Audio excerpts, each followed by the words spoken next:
El apóstol Juan también lo dice, que todo lo que es nacido de Dios, en otras palabras, todos aquellos que han experimentado verdaderamente el evangelio, dice, son nacidos de Dios, porque evangelio fueron las buenas nuevas de salvación.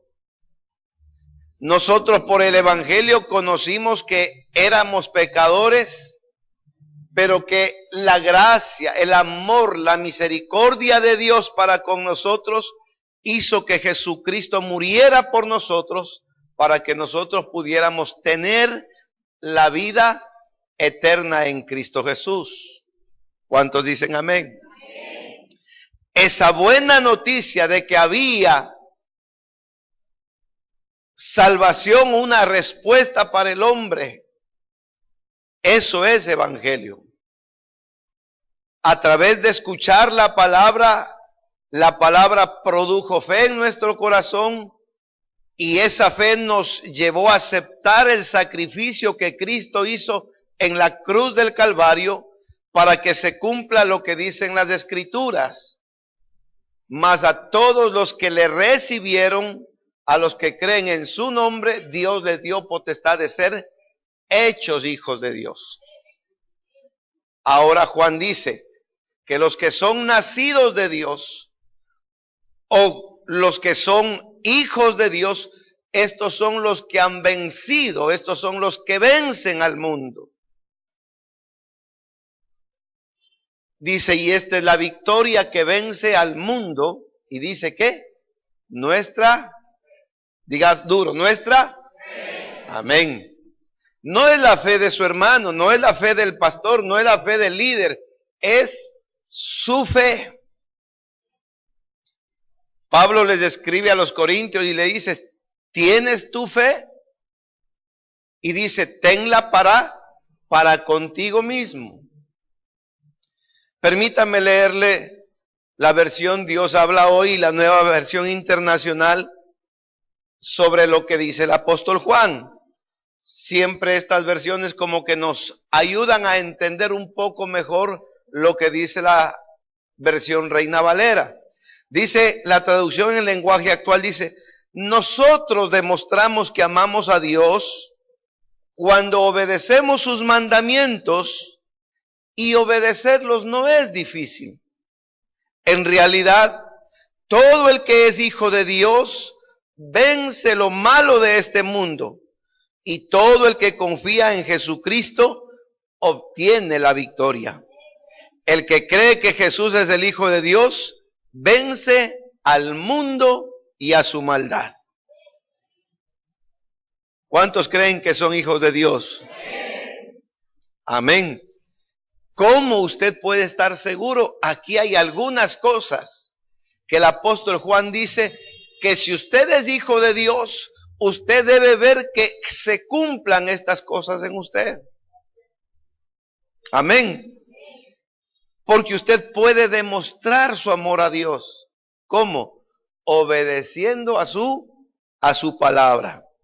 Segundo, viendo que usted vence al mundo. El mundo siempre le presenta tentaciones, aparentemente oportunidades. El mundo le presenta un camino fácil, pero la Biblia dice, pero esta es la victoria que vence al mundo. ¿Qué? Nuestra fe. El mundo le puede presentar problemas, el mundo le puede presentar dificultades, el mundo le puede, como meter en un túnel sin salida, pero su fe en Dios de que todo esto pasará, pero que la palabra de Dios no pasará, le ayudará a usted mantenerse seguro y firme en el que usted ha creído, que es Cristo Jesús. A su nombre.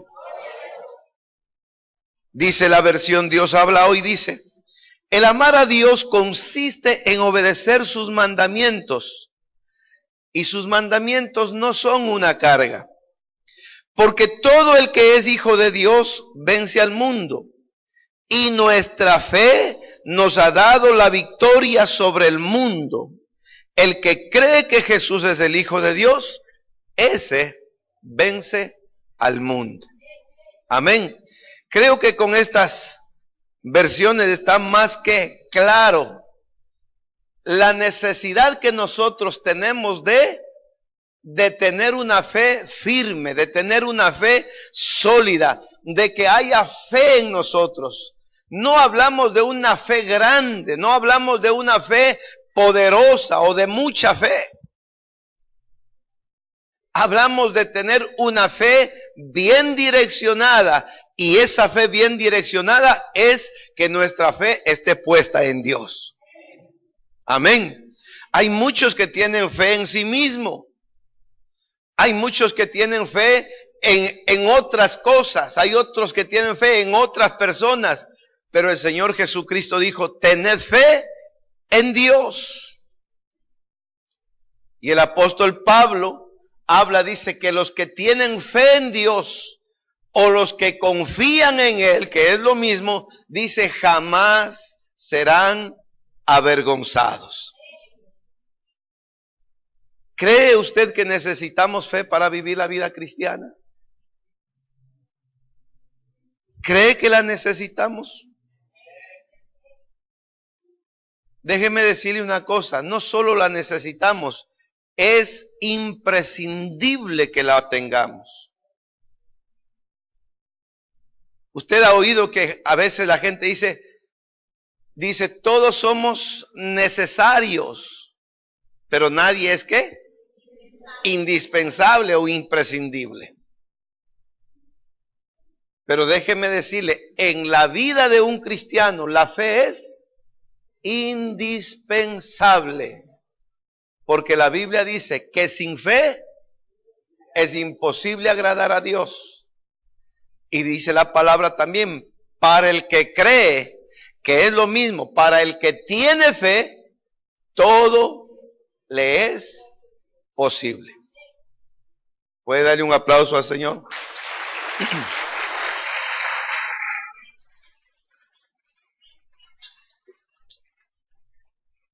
Todos los textos acerca de la fe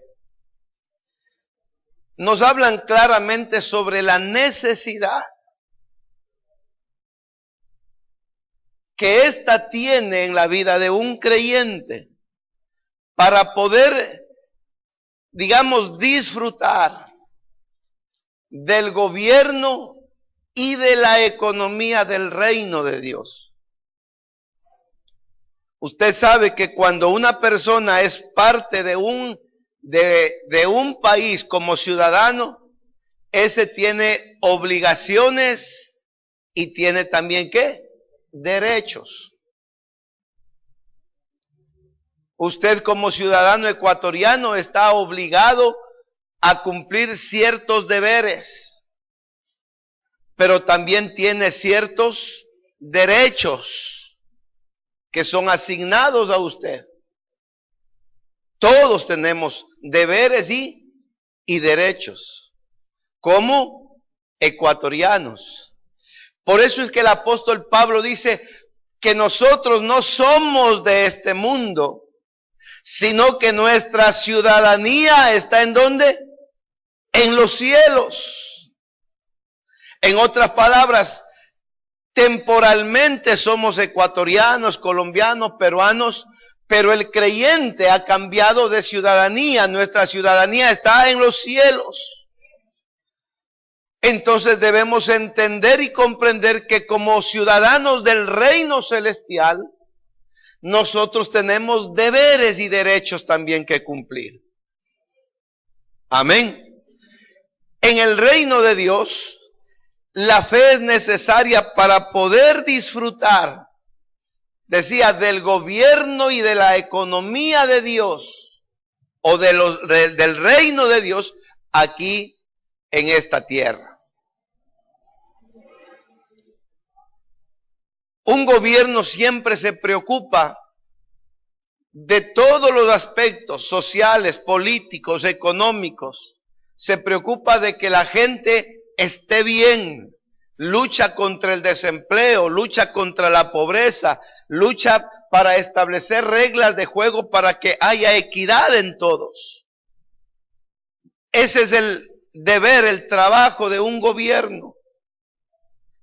Cuando hablamos del reino de Dios, estamos hablando del gobierno de Dios en esta tierra. Usted recordará las palabras de Jesús.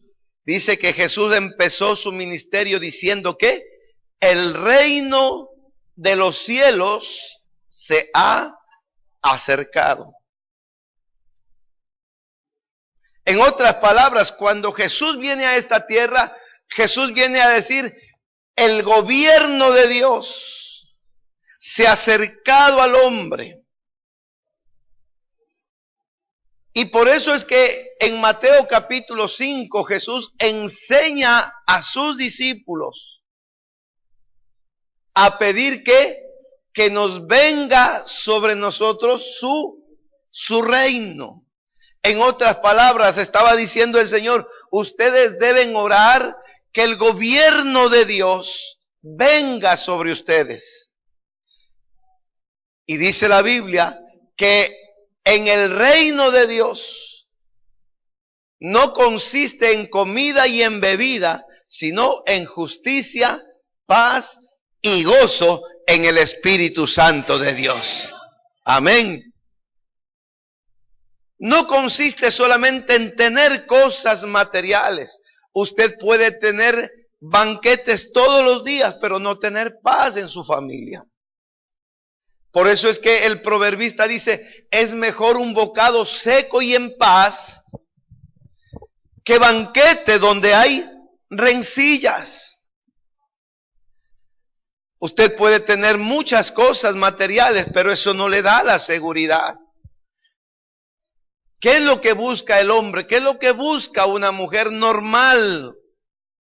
Más que cosas materiales, busca cosas que le den paz, le den seguridad y confianza. Encuentra, digamos, anhela, desea tener un mundo o vivir en un mundo más justo. Y mire, eso lo establece Dios en su gobierno. Justicia, paz y gozo en el Espíritu Santo. A su nombre.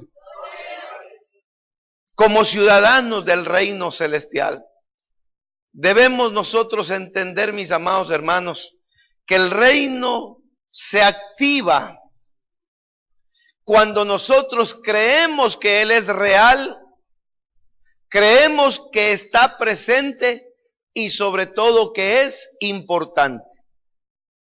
El reino de Dios sobre nosotros comienza a tomar forma cuando usted y yo somos convencidos de que el reino de Dios es real, que el gobierno de Dios es real, que no es un mito, que no es una religión, sino que es una verdad que la podemos vivir y disfrutar.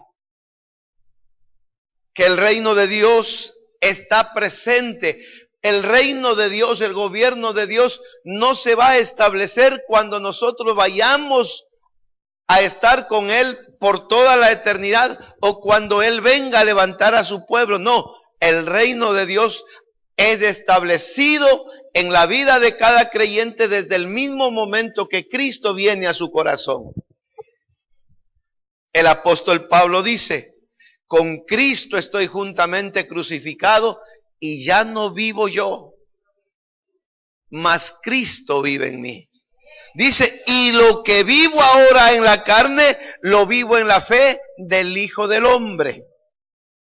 En otras palabras, ya no hago mi voluntad, ya no me gobierno yo mismo. Ahora Cristo es el que gobierna a mí, mi vida. Bendito sea el nombre del Señor. Entonces debemos creer en el gobierno y en sus promesas, con la plena convicción de que funcionará en esta vida y también en la vida futura. Hermanos queridos, el reino y el gobierno de Dios debe establecerse en la vida de cada creyente desde el mismo momento que uno acepta a Cristo Jesús. Usted sabe, hace unos 6 años atrás, cuando estábamos por cambiar de gobierno, se nombró un grupo de representantes de todo el país para que cambiaran, no sé si usted sabe, que lo presentaron en un librito, se llamaba la Constitución. En otras palabras, ese librito contenía todo el conjunto de leyes, de reglas, de normas para el bienestar de todos los ecuatorianos. Eso se llama la Constitución. Ese librito llamado Constitución lo tienen todos los países del mundo. Todo ciudadano, cualquiera sea su nacionalidad, está sujeto y tiene deberes y derechos que están escritos en la Constitución. Ese librito que usted tiene en sus manos, que se llama la palabra de Dios, es la Constitución del reino celestial. Ahí están sus deberes, pero también ahí están sus derechos. Usted puede a Dios reclamar lo que Él ha prometido para usted en el momento que usted está seguro que está cumpliendo también con los mandamientos de Dios. Jesús dijo, tengan fe en Dios. Estos domingos que vamos a estar hablando acerca de la fe, nuestro objetivo, mis amados hermanos, es que su vida se llene de fe y que nos beneficiemos cada día de los beneficios y de las bendiciones que la fe tiene para nosotros. Amén. Jesús dijo, si tuvierais fe como el granito de mostaza, dirías a este monte, pásate al corazón de la mar, dice, y lo será hecho. Entonces, mire, la fe es importante, es imprescindible, decía, en la vida de un creyente. Y necesitamos fe. ¿Sabe por qué? Porque la vida está llena de misterios y de muchas interrogantes. Y muchas veces no vamos a tener las respuestas a todas ellas.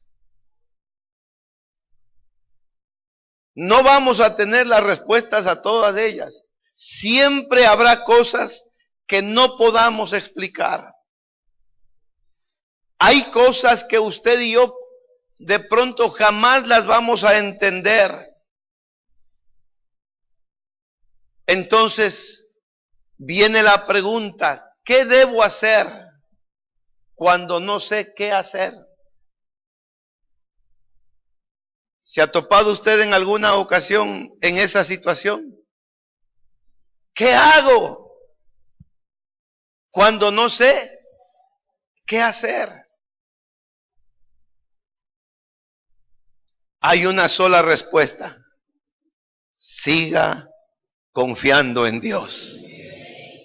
Cuando usted no sabe qué hacer, siga creyendo que Dios es fiel. Siga creyendo que Él es todopoderoso. Siga creyendo que Él está a su lado. Siga creyendo que Él ha prometido estar con usted y Él lo va a hacer. Dios no va a estar con usted solamente en los tiempos buenos, de bonanza, de bendición. Dios está con usted también en la angustia, en la necesidad. La Biblia dice, con Él estaré en la angustia, le libraré, le glorificaré y le mostraré mi salvación. Bendito sea el nombre de Dios. Dios sigue siendo el mismo ayer, hoy y por los siglos. La tierra puede estremecerse, la tierra puede estar a punto de colapsar, pero Dios seguirá siempre firme en sus promesas y en su palabra, porque la Biblia dice, el cielo y la tierra pasará, pero mis palabras no pasarán. Si Él ha prometido cuidarnos, si Él ha prometido guardarnos, si Él ha prometido bendecirnos, Él lo va a hacer. Bendito sea el nombre del Señor. ¿Cuándo usted necesita más fe? ¿Cuando tiene o cuando no tiene?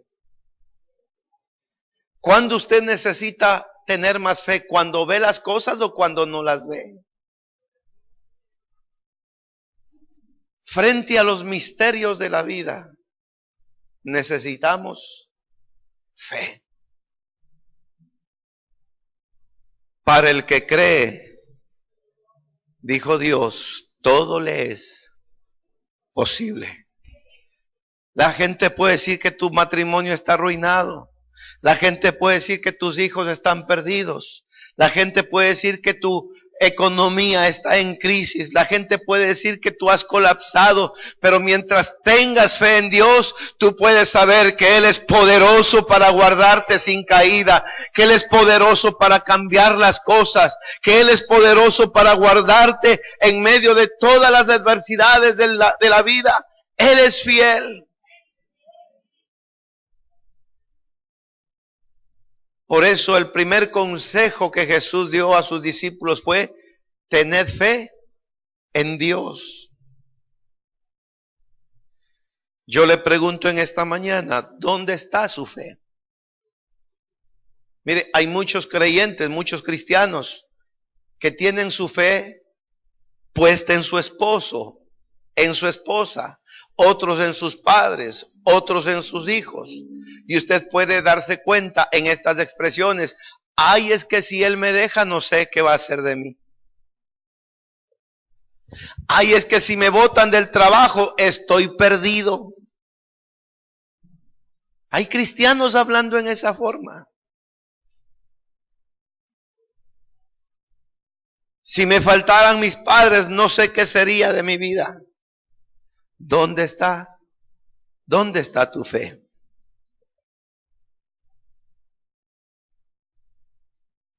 Jesús dijo: poned vuestra fe en Dios. Las preguntas sobre la naturaleza y sobre el significado de la vida ha sido siempre la misma a través de las muchas culturas y generaciones en la historia de la humanidad. Nuestros antepasados contemplaron una noche estrellada y se hicieron la misma pregunta que usted y yo muchas veces nos hacemos en esta misma situación. ¿De dónde venimos? ¿Para qué estamos aquí? ¿A dónde vamos? Y frente a esas preguntas, muchos han tenido diversas respuestas. Venimos como resultado de una evolución. Venimos como resultado de esto y del otro. Estamos aquí para vivir la vida, y esta vida hay que disfrutarla porque después de esta no hay más, y tantas cosas. Por eso es que la Biblia dice que el necio dijo: comamos y bebamos porque mañana moriremos. Pero dice la palabra que enseguida Jesús dijo que enseñó a ese hombre necio que pensó que la vida consistía en abundancia de bienes que uno posee. Jesús le dijo: necio, esta noche vienen por tu alma, y todo lo que tú has hecho, ¿de quién será?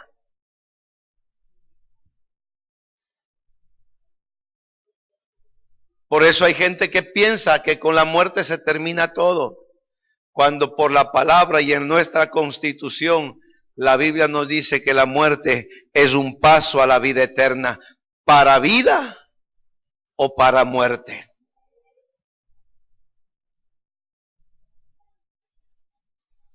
Nuestros antepasados, nosotros nos preguntamos: ¿para qué estamos aquí? ¿De dónde venimos? ¿Hacia dónde vamos? El salmista David, en el capítulo 8, versículos del 4 en adelante, dice: cuando veo los cielos, obra de tus dedos, la luna y las estrellas que tú formaste, digo, ¿qué es el hombre para que tengas de él memoria, y el hijo del hombre para que lo visites? Una de las versiones dice: ¿qué es el hombre para que te fijes en él, y el hijo del hombre para que lo tomes en cuenta? La otra vez veía un gráfico comparativo de lo que es la tierra en que vivimos.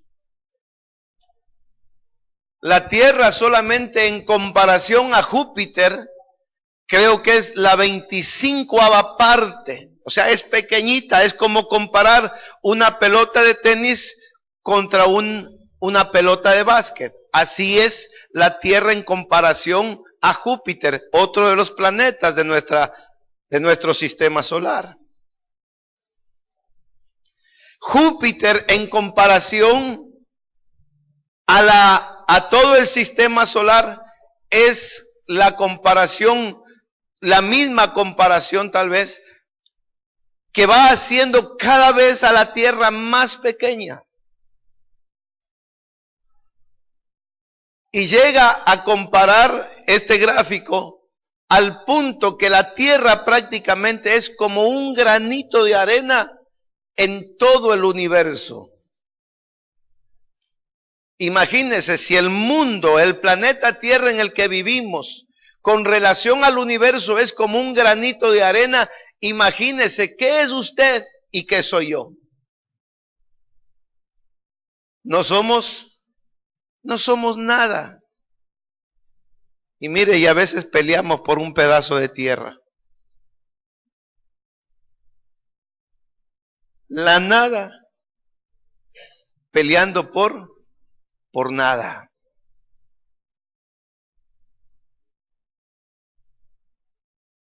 El salmista dice, cuando veo los cielos, lo que tú hiciste, digo, ¿qué es el hombre? ¿Qué soy yo para que tú te hayas fijado en mí? En una ocasión cuenta un testimonio de Billy Graham. Dice que salió con su hijo a caminar por el patio de la casa y de pronto, dice, pisaron un hormiguero. Y al niño le llamó la atención ver cómo las hormiguitas desesperadas iban corriendo de un lado a otro. Unas medio heridas, otras ya aplastadas por el pisotón que les pegaron. Y el niño le dijo al papá, papá, ¿qué podemos hacer por ellas? Ayudémosle. Y Billy Graham dice que le respondió, para poder presentar la mejor ayuda a ellas, tendríamos que ser como una de ellas para poder entenderlos y ayudarles. Porque el querer coger con los dedos del niño o del papá una hormiga podría haberles causado mayor daño. Y aprovechó Billy Graham para enseñarle a su hijo que esto es lo que hizo Dios. Un Dios santo, un Dios todopoderoso, un Dios grandemente, terriblemente grande, no podía en su esencia de santidad, no podía ayudar al hombre con sus propias manos. ¿Y qué hizo? Tuvo que hacerse como uno de nosotros para poder enseñarnos el camino y llevarnos a la vida eterna. Por eso dice el libro de Hebreos que era necesario que participara de carne y sangre como sus hermanos. Por eso alguien dijo que la mayor humillación de Jesús, el Hijo de Dios, la mayor humillación que experimentó Jesús no fue el látigo romano, no fue el escupitajo del hombre malagradecido, no fue el insulto, la blasfemia de la gente. La mayor humillación que Jesucristo sufrió fue hacerse hombre. El Dios hecho hombre. Pero no todas las personas aceptan eso. Quieren una vida en la que todo esté explicado. Una vida donde no haya interrogantes, no haya incertidumbres, no haya nada que cambiar. Pero para establecer una vida con propósito y significado debemos entender y debemos aceptar que jamás conoceremos todo lo que nos gustaría conocer. Hermanos queridos, la vida está llena de misterios, de preguntas sin respuesta. Cuando nosotros veamos la vida de esta forma, nos ayudará a vivirla de una forma más humilde, pero también mucho más provechosa. Cuando usted entienda que en la vida hay misterios, cuando usted entienda que en la vida no todo está escrito, usted va a vivir esta vida disfrutándola, pero disfrutándola humildemente. El libro de Salmos capítulo 131, los versos del 1 al 3, David dice: Señor, mi corazón no es orgulloso, ni altivos mis ojos. No busco grandezas desmedidas, ni proezas que excedan mis fuerzas. Soy como un niño recién amamantado en el regazo de su madre. Y en esa condición se atreve a aconsejar y dice: Israel, pon tu esperanza en el Señor desde ahora y para siempre. Pon tu esperanza, pon tu confianza, pon tu fe en Dios desde ahora y para siempre. En esta mañana yo podría decir: cruzada cristiana, pon tu esperanza, pon tu confianza en Dios desde ahora y para siempre. Necesitamos tener fe en Dios, porque decía, la vida está llena de misterios. ¿Cómo reaccionamos usted y yo frente a lo inesperado? Yo siempre digo, lo que nos enseña cuánto nos hace falta todavía son las reacciones frente a lo inesperado. Cuando a usted le citan a una reunión donde usted sabe de qué se va a tratar, ¿qué es lo que usted hace? Va preparado.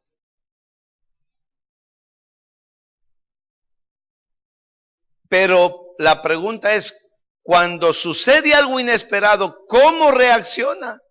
Es lo que a usted le enseña cuánto le hace falta de paciencia, de templanza, de prudencia y de tantas cosas.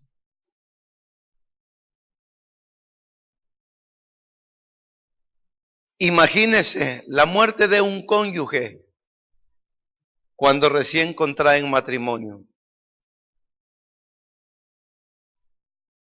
Yo recuerdo cuando recién casados, teníamos 3 meses de casados con mi esposa.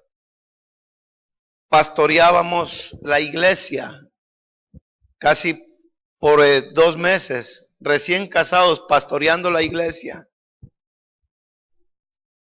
Y de pronto, un dictamen que me quedaban 2 años de vida y no podía tener hijos. El testimonio que ustedes saben. Mi reacción fue decirle a Dios, ¿por qué me pasa esto justamente ahora? Y usted sabe cómo uno se pone, ¿no? Frente a estas situaciones. Yo le decía a Dios, le decía, posiblemente yo me merezco esto que estoy pasando, pero ¿por qué hiciste que Sonia se case conmigo? Una mujer de Dios, una mujer temerosa, una mujer que oraba y ayunaba de 3, 4, 5 días siendo una joven.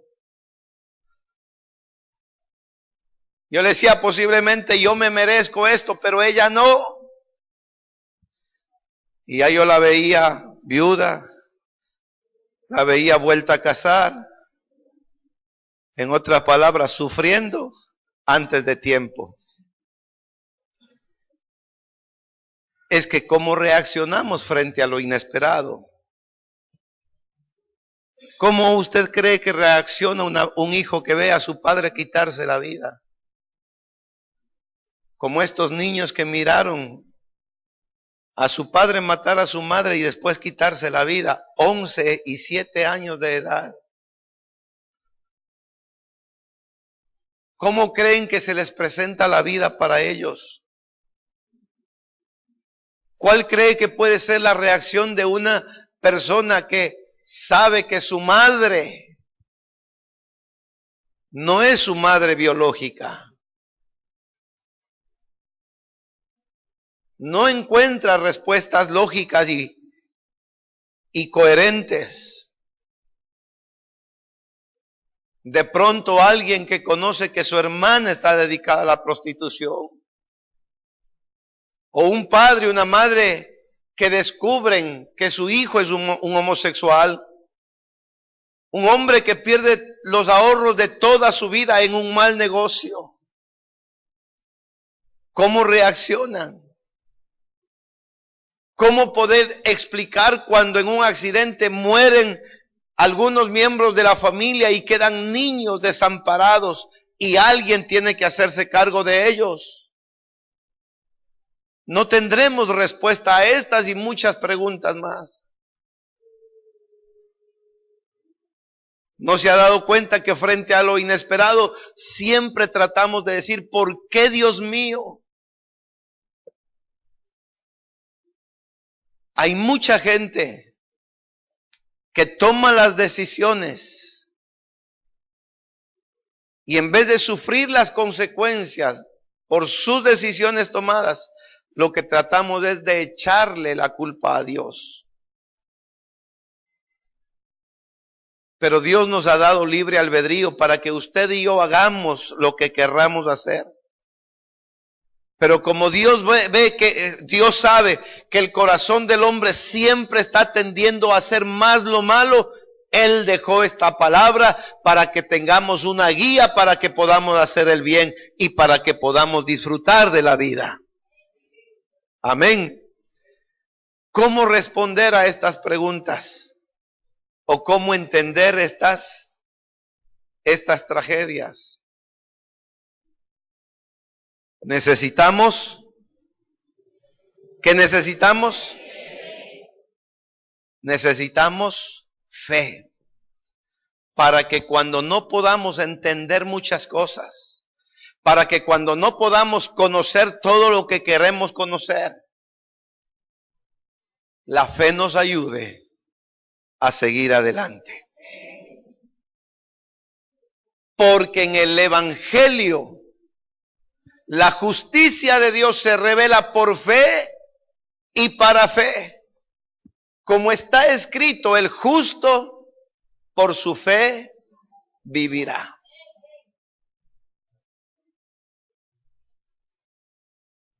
Mientras le oraba al Señor por este mensaje, yo le decía, Señor, quisiera que la fe se nos haga un poco más práctica. Hemos hablado mucho de fe. Mire, aquí hay hermanas que nos conocen más de 25 años y yo creo que si están aquí con nosotros todavía, ¿sabe por qué es? Porque ven que somos coherentes entre lo que predicamos y lo que vivimos. No hemos cambiado en 30 años de ministerio, no hemos cambiado nuestro mensaje. Creemos que Jesucristo salva, creemos que Jesucristo sana, creemos que Jesucristo bautiza con el Espíritu Santo y fuego y creemos que Jesucristo viene pronto. Eso lo predicamos hace 30 años y lo seguimos predicando ahora, y que lo que necesitamos como hijos de Dios es fe para alcanzar sus promesas. A su nombre.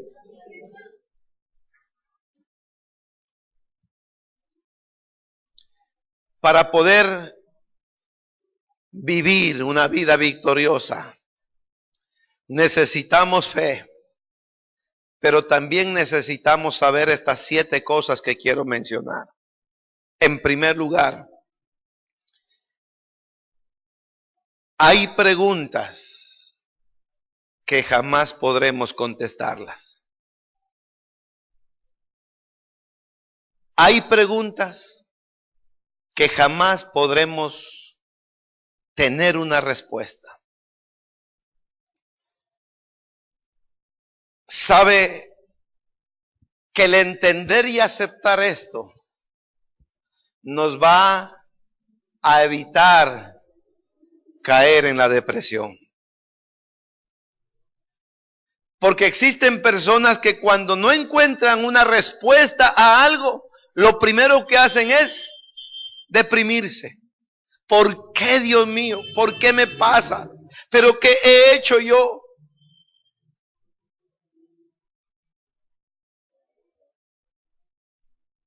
Nuestra búsqueda del conocimiento es racional hasta cierto punto. Después de todo, Dios nos creó con esa capacidad de ir buscando, descubriendo, siendo curiosos sobre nuestra vida y sobre el mundo en el que vivimos. Si no fuera por esa curiosidad innata en la vida del hombre y de la mujer, no hubiésemos alcanzado a ver nosotros todo lo que hoy vemos. Pero el hombre siempre ha estado tratando de investigar, de descubrir, de crear, de hacer algo. Dios nos creó así. Pero debemos saber que hay muchas cosas, muchas preguntas que no tendrán ¿qué? Respuesta. Y aceptar esto hará que nosotros podamos seguir adelante. Reconociendo esta verdad, la vida se nos hará mucho más sencilla. En otras palabras, en el reino de Dios, Dios no quiere gente deprimida por no saber una respuesta. Recuerdo que en una ocasión, dice que en una iglesia comenzaron a estudiar, se propuso el pastor con sus líderes y con la iglesia, estudiar la Biblia desde el principio hasta el fin, desde Génesis hasta Apocalipsis. Y cuando llegaron a la creación del hombre, dice la Biblia que, dice la palabra que, dice, y dijo Dios, hagamos al hombre a nuestra imagen y semejanza. Y creó Dios, dice, al hombre varón y hembra los creó. Recién iban por el capítulo 1 y alguien se paró y dijo, hermanos, una pregunta. ¿Adán tenía ombligo, sí o no?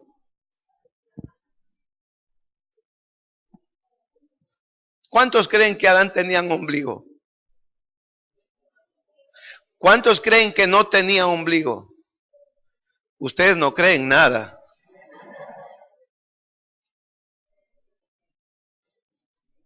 ¿Y sabe qué? Unos comenzaron a decir que sí tenían.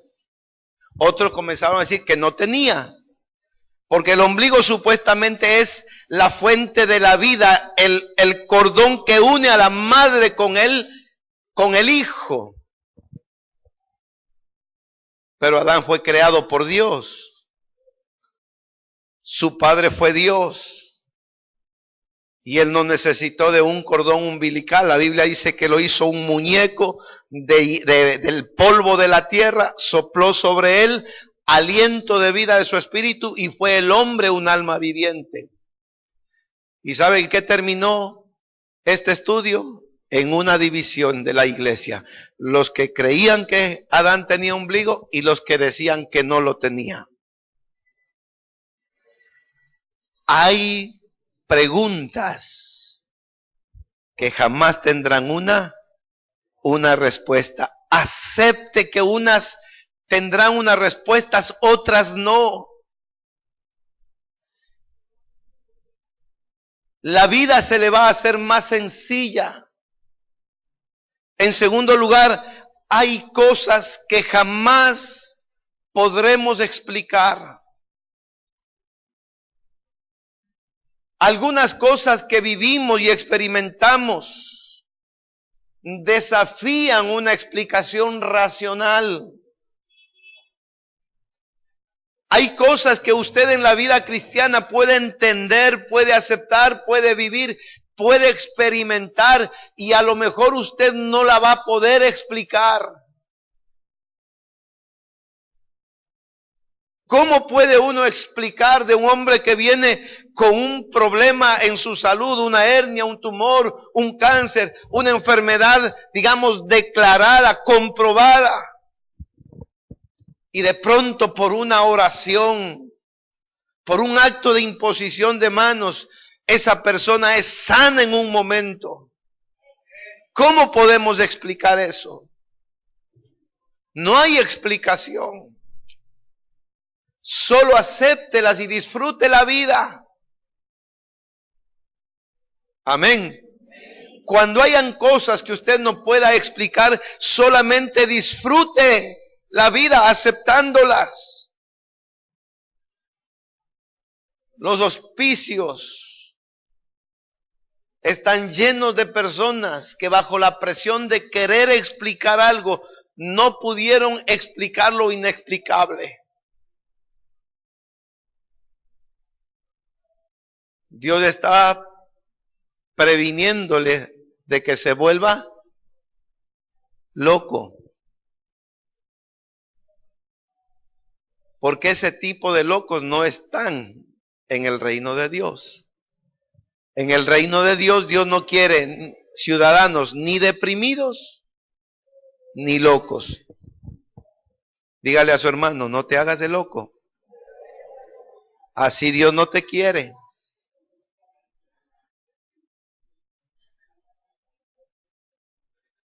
Mire, Job nos enseña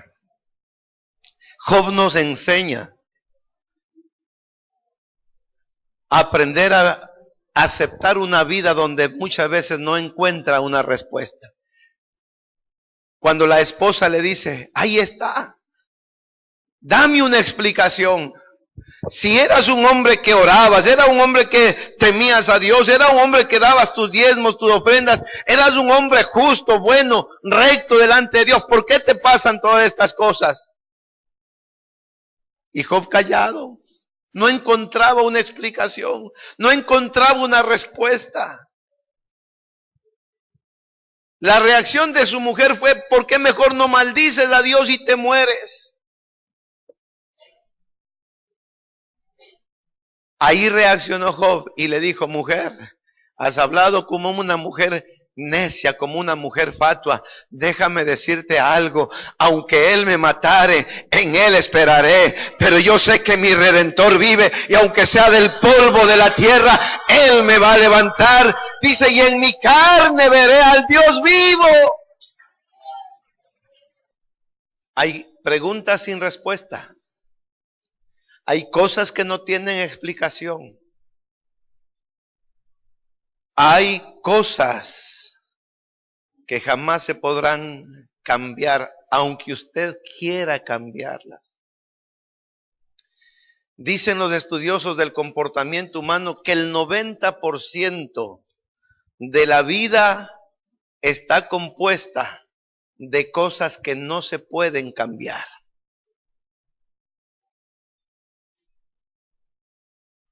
Un empresario quisiera cambiar el número de horas, quisiéramos tener 30, 40 horas al día, porque mientras más horas tengamos, aparentemente más vamos a producir. Un agricultor quisiera que el tiempo de la lluvia se extienda un poco más para evitar la necesidad de ir a buscar bombas para poder regar sus terrenos.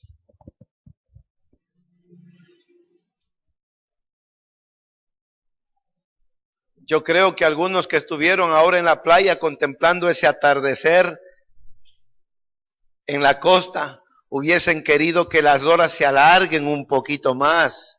Ahí tomado de la mano de su esposa, contemplando el horizonte, hubiese querido que ese atardecer precioso que nos brinda las costas, se hubiesen extendido, se hubiesen alargado un poquito más. Pero hay cosas que no se pueden, ¿qué? Que cambiar. En otras palabras, si usted ve que hay cosas que no se pueden cambiar, no se amargue. ¿Aló? Hay solamente un 10% de cosas que a lo mejor son cambiables. Más que preocuparse por el 90%, trabaje en ese 10% y va a vivir la vida mejor. Porque Dios no quiere en su reino ni deprimidos, ni locos, ni amargados. Dígale a su hermano, cambie esa cara. Hay hermanos que parece que fueron bautizados en jugo de limón.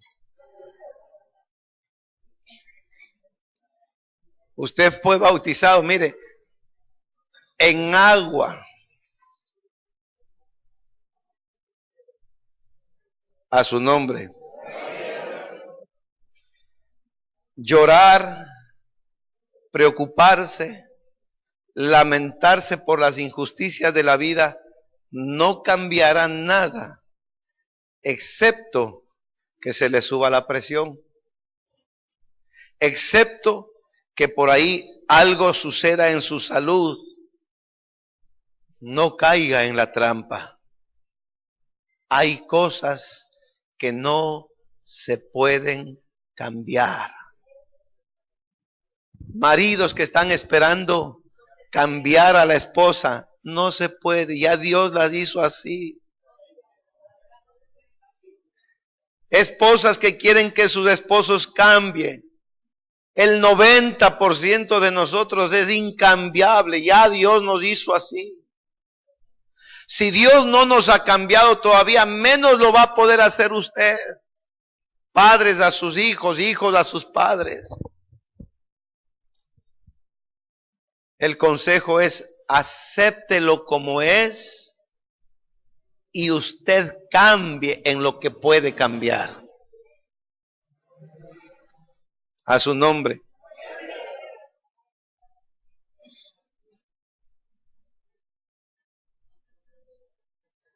Ay, es que yo lo voy a cambiar. Estábamos conversando con unos amigos y hermanos el día, ¿cuándo fue, pastora? Sábado, viernes. Estábamos almorzando con unos amigos y bueno, por ahí salió algo sobre el matrimonio y por ahí comenzaron a decir, tú prometiste estar con ella en la salud o en la enfermedad. Otro añadió, dijo, en riqueza o en pobreza. Y yo añadí, ¿no? Le digo, para bien o para mal.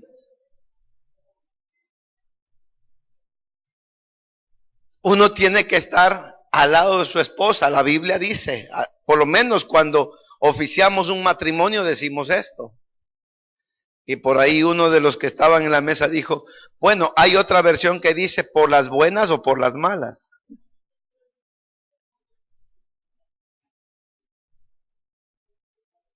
Bueno, esa versión no es bíblica, les digo de antemano.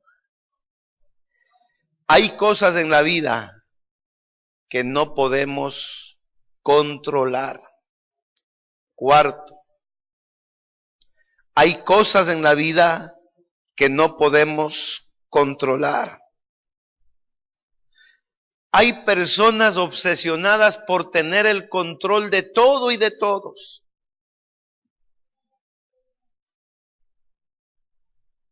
Hay personas que son las que creen que tienen el control sobre las cosas y sobre las personas. Posiblemente usted y yo conocemos un jefe, un padre, un esposo, pero también conocemos el efecto devastador que ocasiona una persona que quiere dominar a los demás. ¿Y sabe dónde encontramos este efecto devastador. Cuando el hombre, en vez de cumplir el mandato de Dios de reinar y gobernar sobre toda la creación, lo que hizo fue tratar de gobernar y reinar sobre las personas. Por eso es que hay tanta maldad en el mundo. Porque hay gente que quiere tener más que otros a toda costa. Por eso es que hay tanta desigualdad, porque hay gente que supo aprovechar las oportunidades y quiere prevalecer y dominar sobre el que no pudo tener estas oportunidades.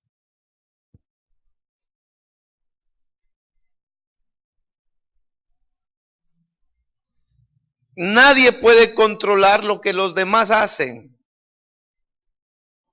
Mire, a nuestros hijos podemos cuidarlos y controlarlos hasta cierta edad. Pero ya cuando van creciendo, ya ellos quieren tener su aparente independencia. Y en el feriado el papá se va por un lado con la mamá, los hijos se van por acá, las hijas van por allá. Usted les ha dado, en cierta forma, les ha dado un poco de libertad porque confía en ellos. Pero déjeme decirle, pero usted y yo no podemos controlarles a ellos. Por eso es importante que mientras sus hijos sean pequeños, usted siembre en ellos principios divinos, siembre en ellos el temor a Dios, el amor a Dios, para que la palabra se cumpla, que aunque sean viejos, nunca se apartará de ellos. Yo comencé a los 5 o 6 años a caminar en la vida cristiana. Mi padre y mi madre me llevaban a la iglesia, muchas veces queriendo y otras veces obligado, pero era la responsabilidad de ellos inculcarme en los caminos de Dios. Comencé a aprender la Biblia. Por eso le doy gracias a Dios por la escuela dominical, la escuela de líderes, lo que Dios está haciendo con sus hijos, con nuestros nietos.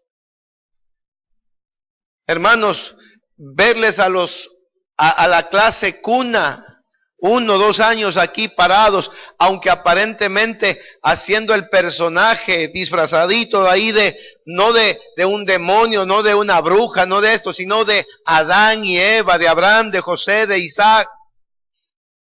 Es crear, es fomentar en ellos, es sembrar en ellos el temor a Dios.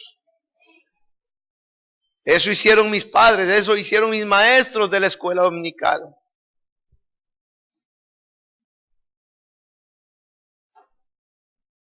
Cuando tenía entre los 14, 15 años que mis padres se fueron a los Estados Unidos, viví solo con mi tía, una tía que no era cristiana. Me permitió en cierta forma, directo o indirectamente, consciente o inconscientemente, probar el mundo, el alcohol, el cigarrillo. Por experiencia les puedo hablar que aunque, hermanos queridos, que aunque yo estaba con amigos en esa condición, pero lo que aprendí desde niño nunca me dejó estar tranquilo en medio del pecado. Porque la Biblia dice que la palabra de Dios y el Espíritu Santo viene para convencer, para redarguir, para corregir, para instruir en justicia. Y aunque andaba con amigos que no eran temerosos de Dios, Dios siempre me guardó de caer en cosas de las que hoy hubiese estado arrepentido. Enseñe los principios bíblicos a sus hijos. Mientras sus hijos estén bajo su techo, usted es el responsable de ellos y debe ejercer su autoridad. Pero usted debe saber que no tiene el control ni es responsable de las decisiones que ellos tomen. Amén. Cuando un cónyuge decide abandonar a otro, este puede llorar, hacer promesas, rogarle, inclusive orar, pero si decidió dejarlo, lo va a hacer. Porque usted no puede controlar la vida de otra persona. Mire, los periódicos están llenos de crímenes. Mujeres asesinadas, ¿por quiénes? Por sus ex convivientes, por sus ex parejas. ¿Sabe por qué? Porque no pudieron cambiar la decisión que ellos tomaron, porque no podían controlar sus vidas.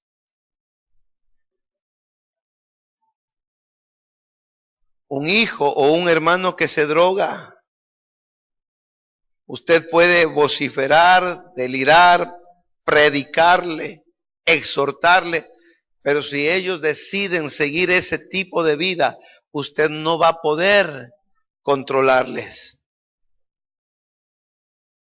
Acepte que hay cosas que están fuera de su control.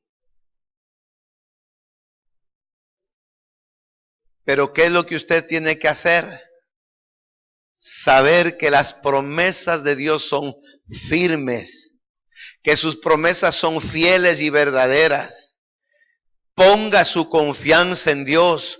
Usted no puede cambiar una persona, usted no puede cambiar una circunstancia, usted no puede controlar la vida, ni siquiera muchas veces ni la suya mismo, menos la de los demás. Entonces ponga su confianza en Dios. Dígale: Señor, si tu palabra dice que yo y mi casa seremos salvos, yo voy a vivir con la fe en la palabra de que tarde o temprano mi familia te servirá. Tarde o temprano esa promesa se cumplirá, porque tú eres fiel y tus promesas son verdaderas. A su nombre. Quinto, hay cosas que no se pueden detener. Hay cosas en la vida que no se pueden detener.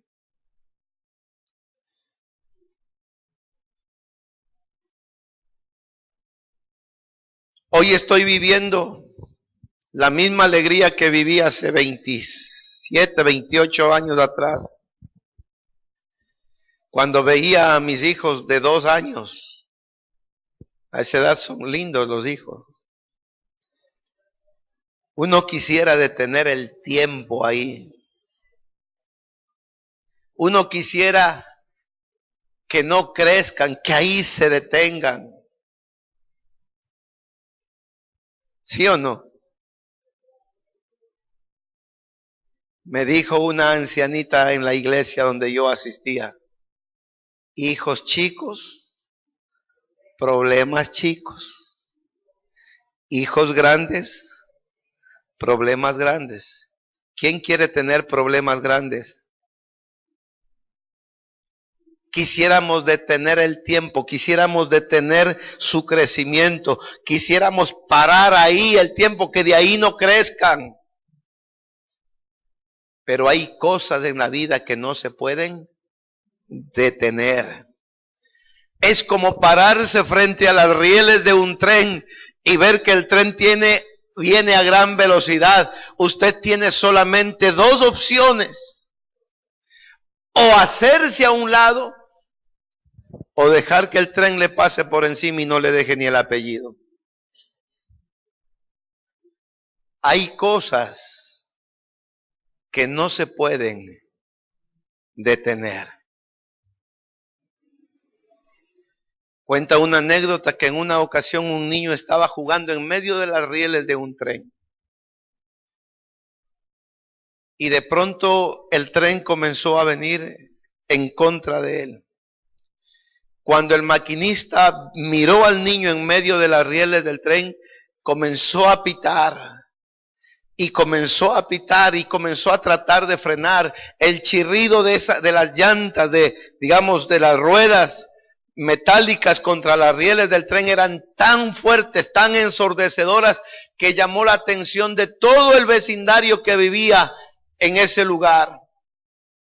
Y de pronto, lo único que avanzaron a mirar fue al tren irse por encima del niño. Más adelante el tren paró. Y cuando cogieron al conductor del tren, al maquinista, vinieron las averiguaciones y el maquinista lo único que se defendía era diciendo: yo no tengo la culpa, yo pité desde mucho antes. Traté de frenar, el ruido hacía que ese niño podía ver y podía saltar, podía escapar, pero no lo hizo. Y de en medio de la multitud que acusaba al maquinista de haber matado a ese niño, salió un hombre y dijo: yo soy el padre del niño, el maquinista no tuvo la culpa. El niño era sordo. Hay cosas que no se pueden detener. Hay cosas y uno debe aprender a vivir con ellas y a soportarlas. Oponernos muchas veces podría traernos un final trágico. ¿Necesitamos qué? ¿Necesitamos qué? Que no le vaya a pasar lo de este niño. Que Dios advirtiendo, Dios hablando, usted sea ¿qué? Sordo a la voz de Dios. Hay preguntas que no tienen respuestas. Hay cosas que no se pueden explicar. Hay situaciones en la vida que no se pueden cambiar. Hay cosas de las que usted no tiene el control, pero también hay cosas de las cuales no somos responsables. ¿Por qué cargar con responsabilidades ajenas? La otra vez conversaba yo con un niño,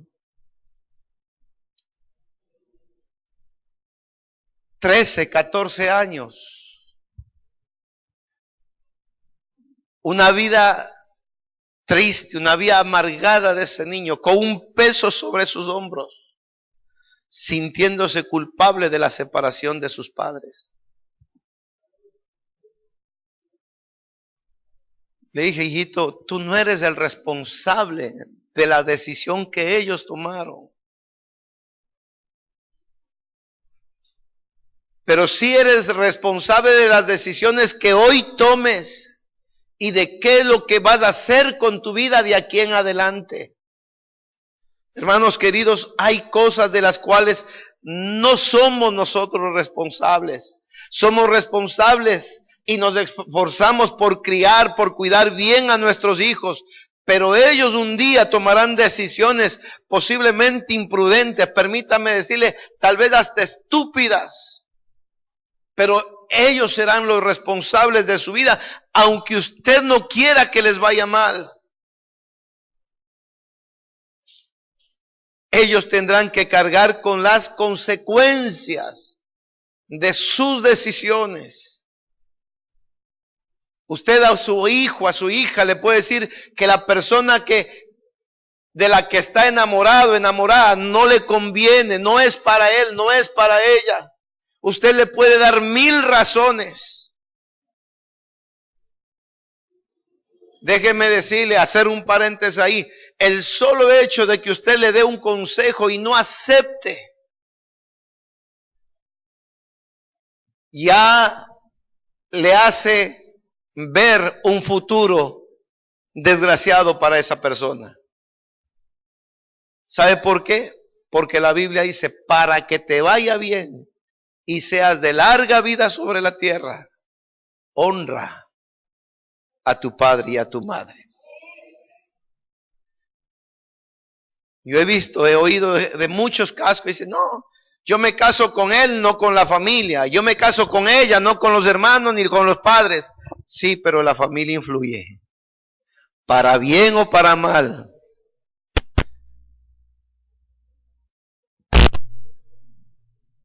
no somos responsables de las decisiones que otros tomen.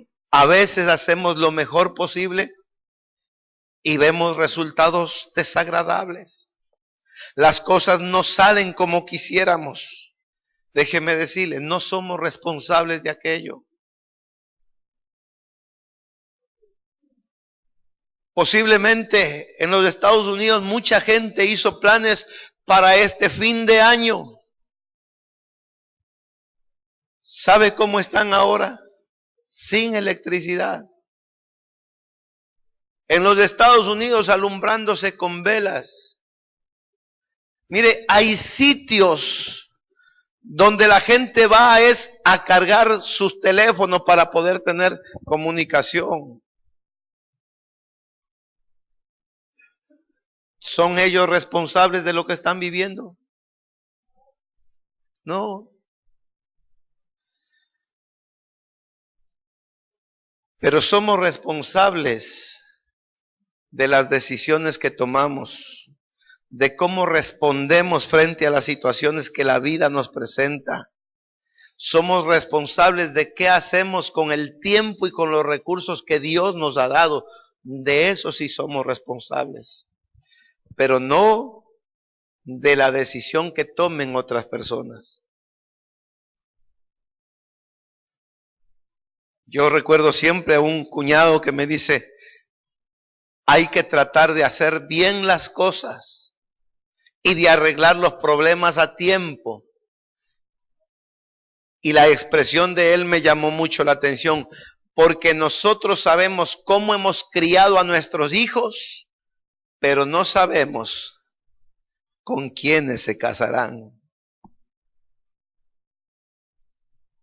Usted sabe cómo su hijo, cómo su hija fue criado, pero no sabe cómo fue criado el príncipe azul o la princesa que le va a tocar.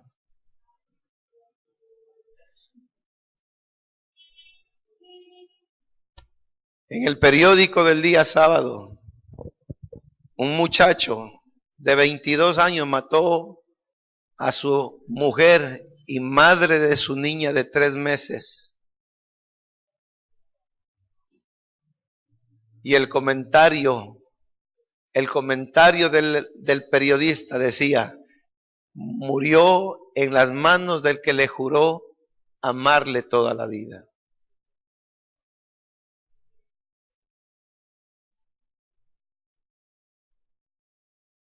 Hijos, obedezcan a sus padres.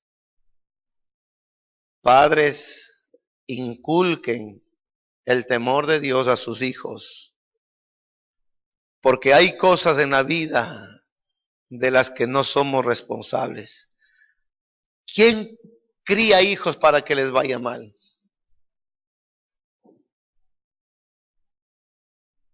Pero la decisión que ellos tomen, ellos tendrán que ser responsables de su vida.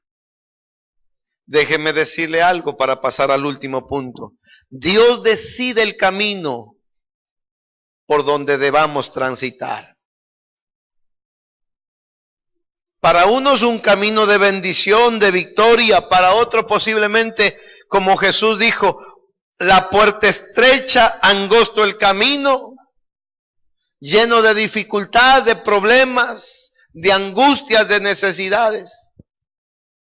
Dios decide el camino por el que vas a transitar, pero tú eres el responsable de la actitud con la que vas a caminar.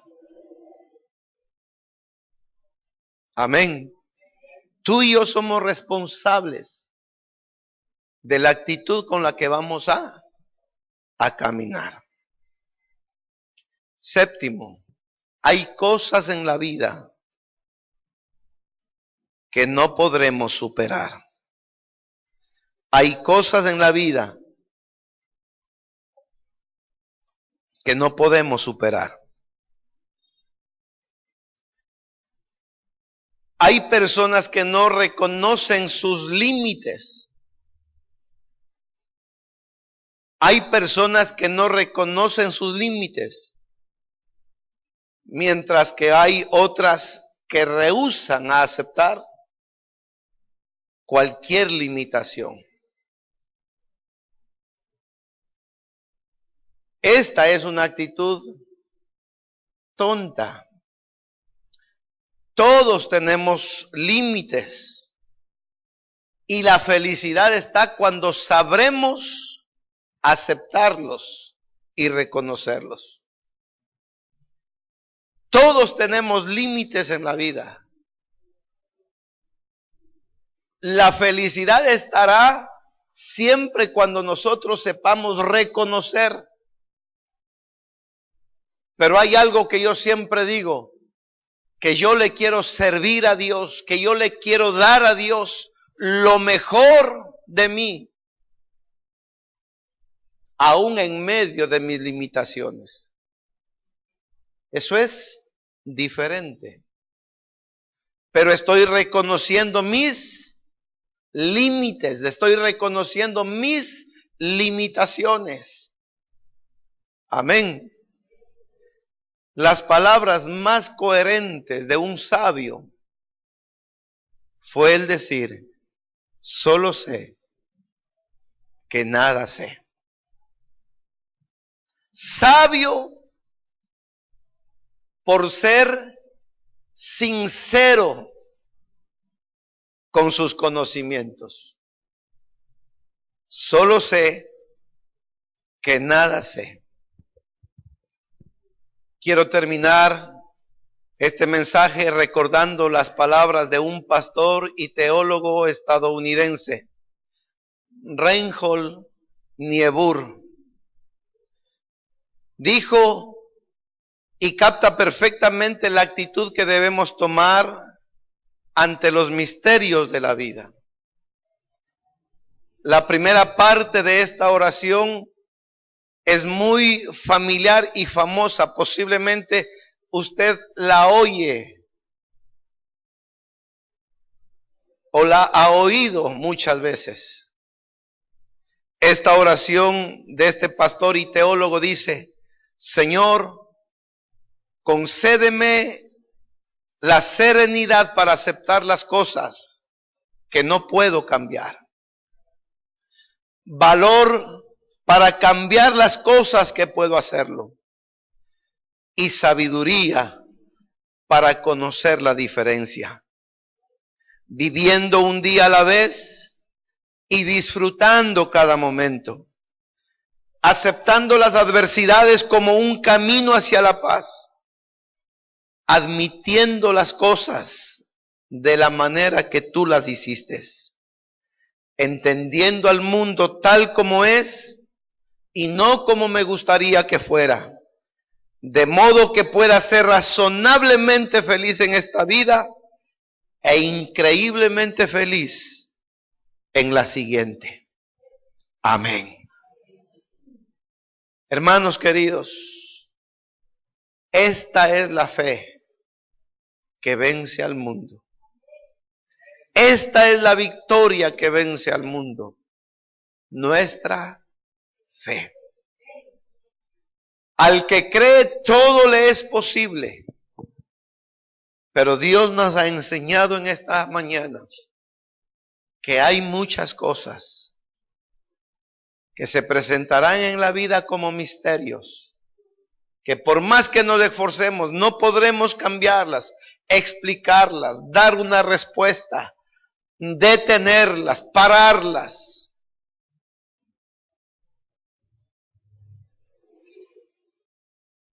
Pero en el Evangelio de Dios, la justicia se revela por fe y para fe.